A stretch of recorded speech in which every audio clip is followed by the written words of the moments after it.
funny, been watching some YouTube channels, and I've started some videos of mine I thought I could do with uploading these somewhere.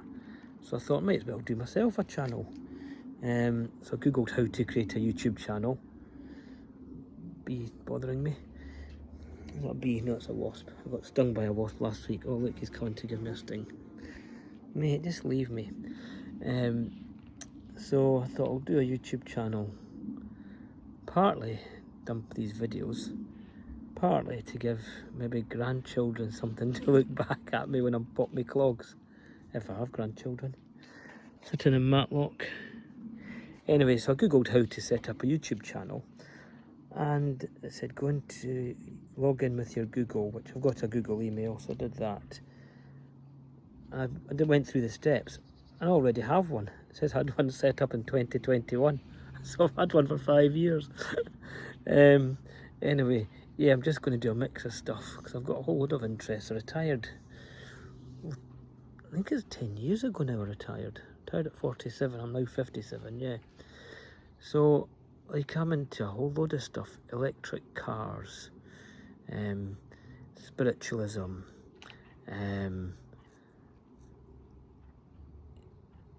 UFOs,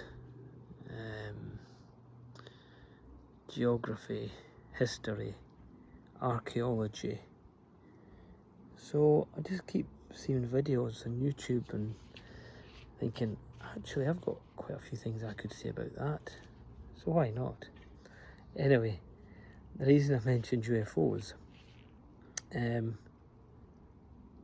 I found out last year that the village I grew up in, Curry, just outside Edinburgh, in 1992 I think, that had a the main road, the A70 that goes through Curry from Edinburgh out towards the west of Scotland, central Scotland, the A70, two guys had been driving along it in 1992, going out to a place called Tarbrax.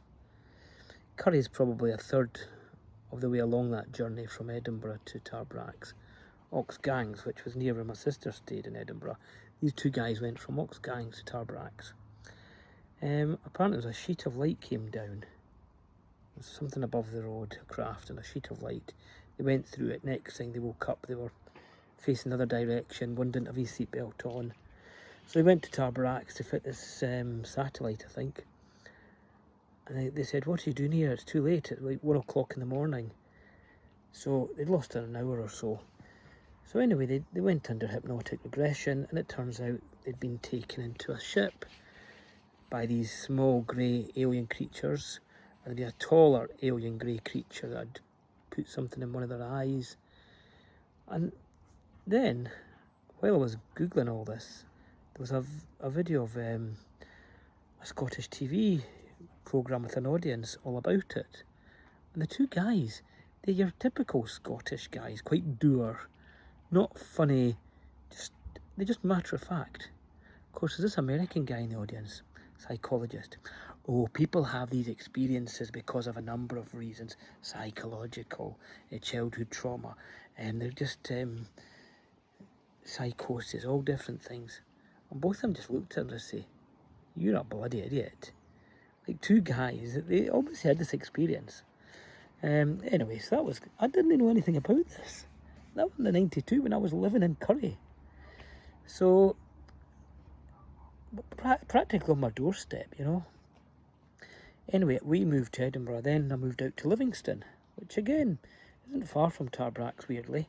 And there was a story of a forestry worker near Livingston who had seen this craft in the woods, in a clearing. He'd gone to it, and these metal orbs came down with little legs coming out of them, like rolled towards him, and tried to pull him towards the craft. He ripped his trousers. He reported it to the police, and they filed an assault case because they had evidence of being assaulted. And he, if you saw him being interviewed, again, a dour Scotsman. Not all dour Scotsmen, obviously, but typical type, you know, not your airy-fairy, hi, I'm American and all that, as people often think of UFOs.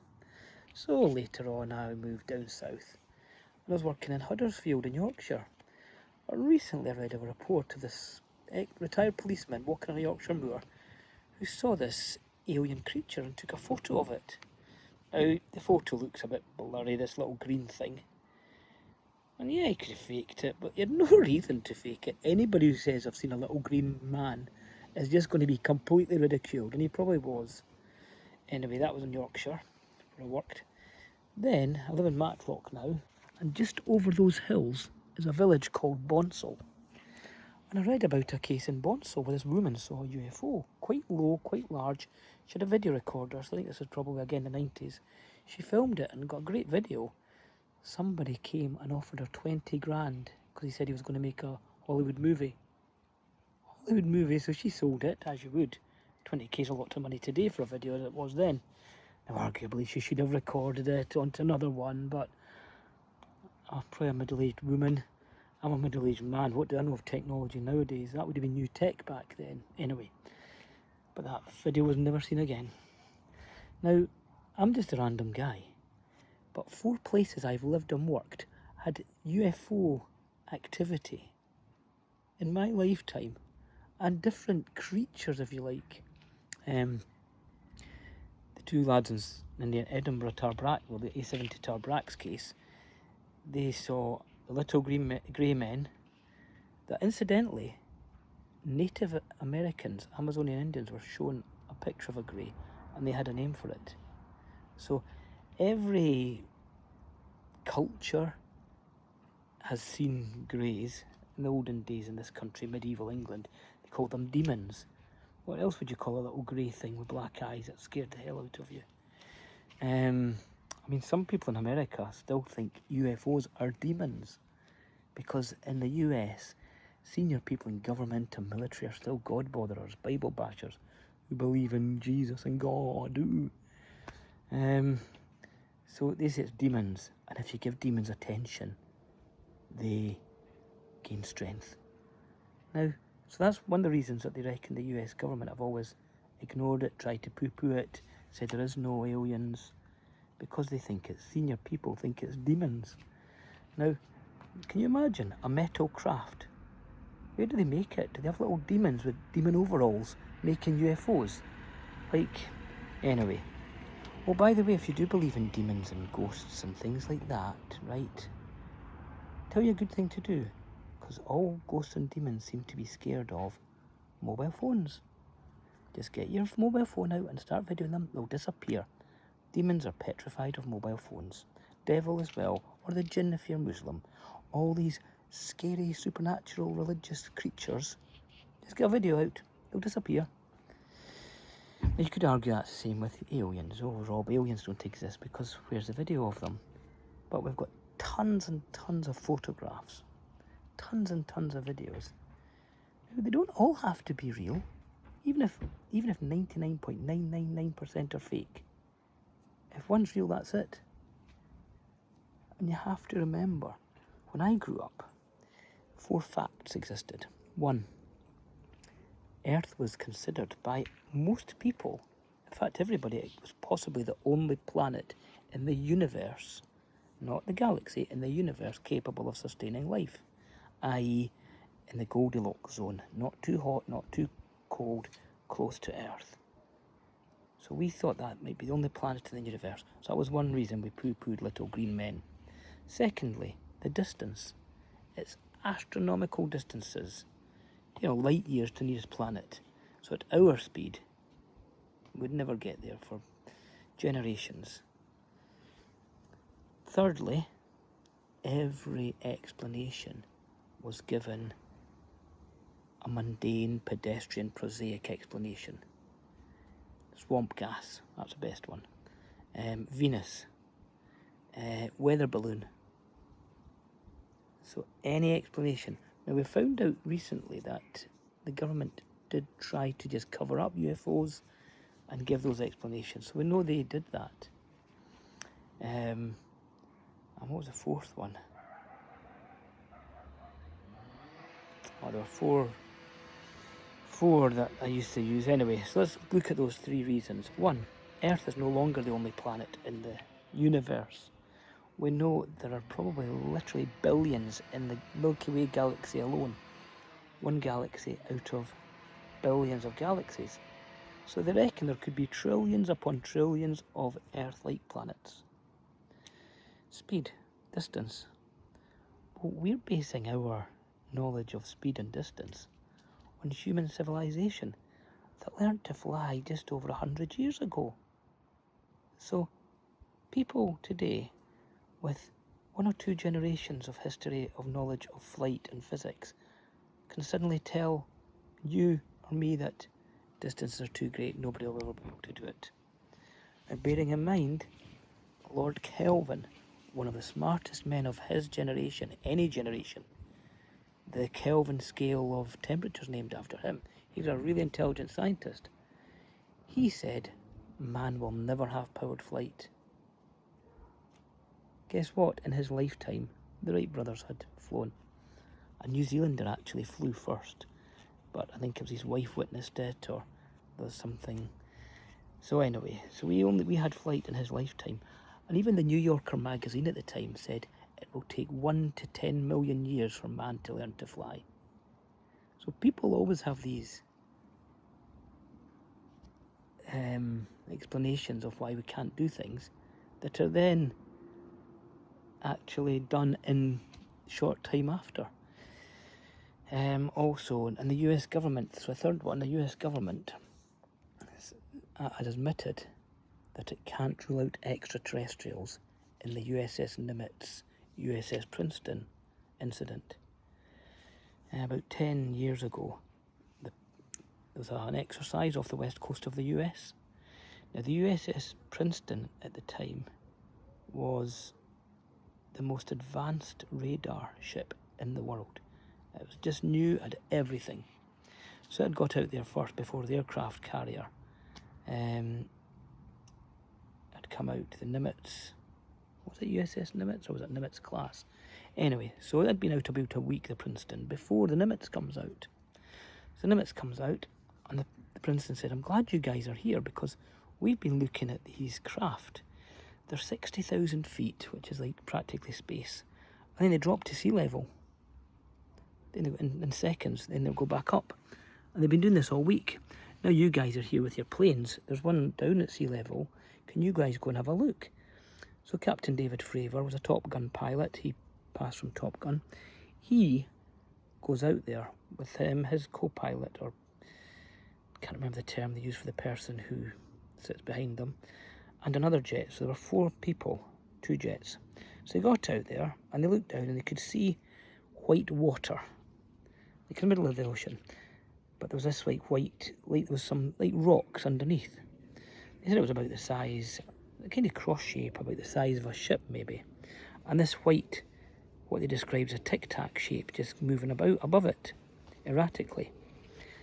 As they got there, the thing under the sea must have gone down because the white disappeared.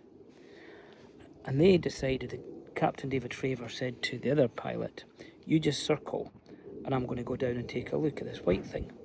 So he started to corkscrew down towards this white thing at the sea. At that same time, it started to corkscrew up towards him. So intelligently manned or piloted. And as it got very close, it just suddenly shot off instantly, almost like it disappeared. Now, after they'd seen this, their plan had been to go and meet, rendezvous with other fighter jets to do, exercises 60 kilometres away. They heard on the radio, guys, that thing you've just been describing has just shown up here. So 2 points about it. 1, it was almost instantaneous travel. And 2, it knew where they were going to be.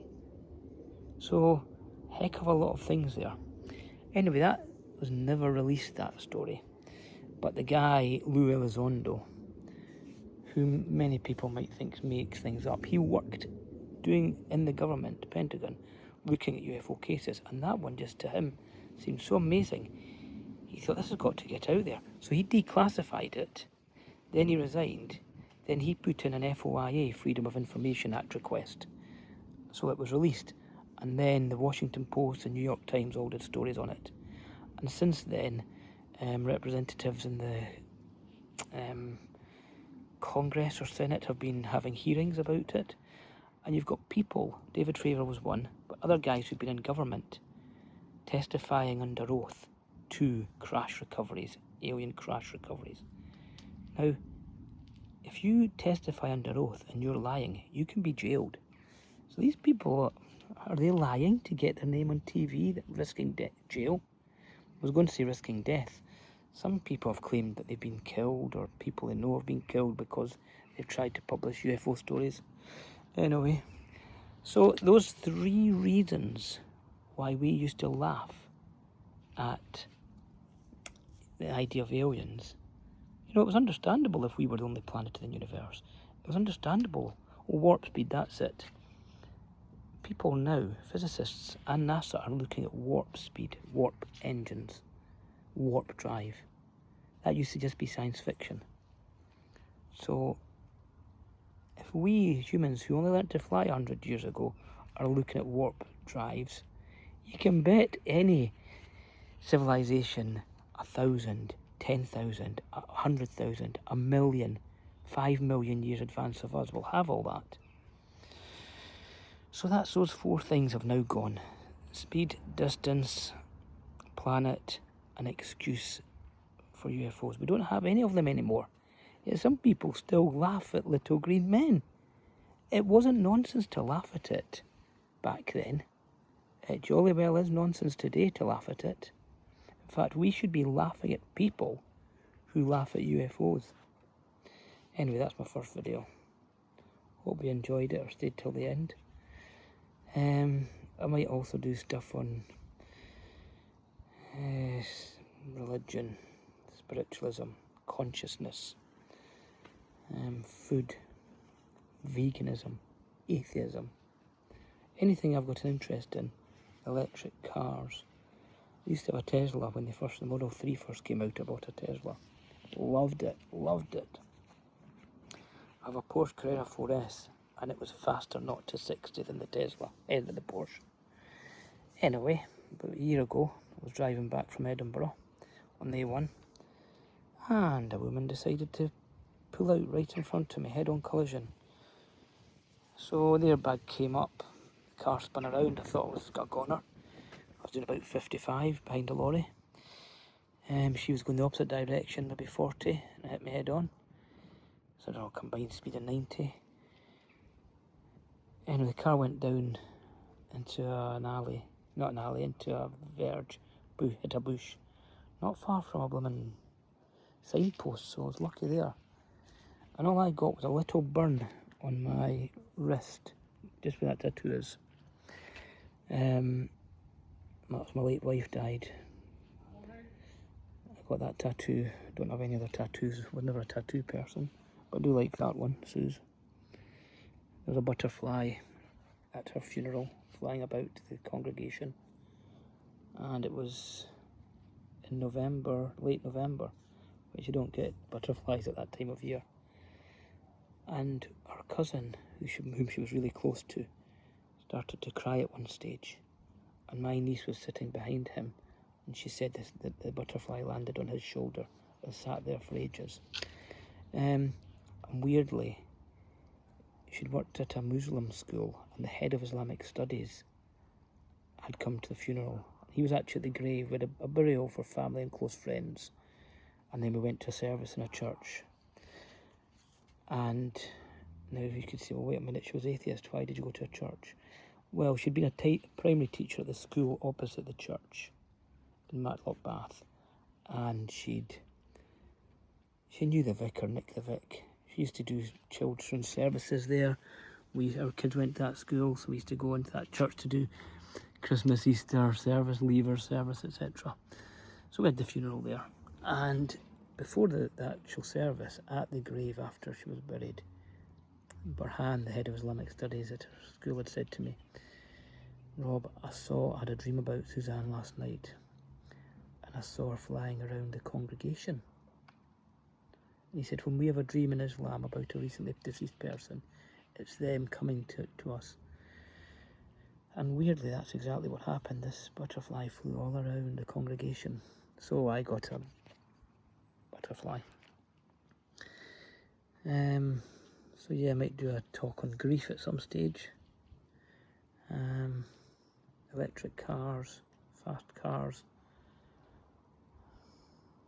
ecology, environmentalism, politics, religion, all the things you're not meant to talk about. Anyway, I hope you've enjoyed this.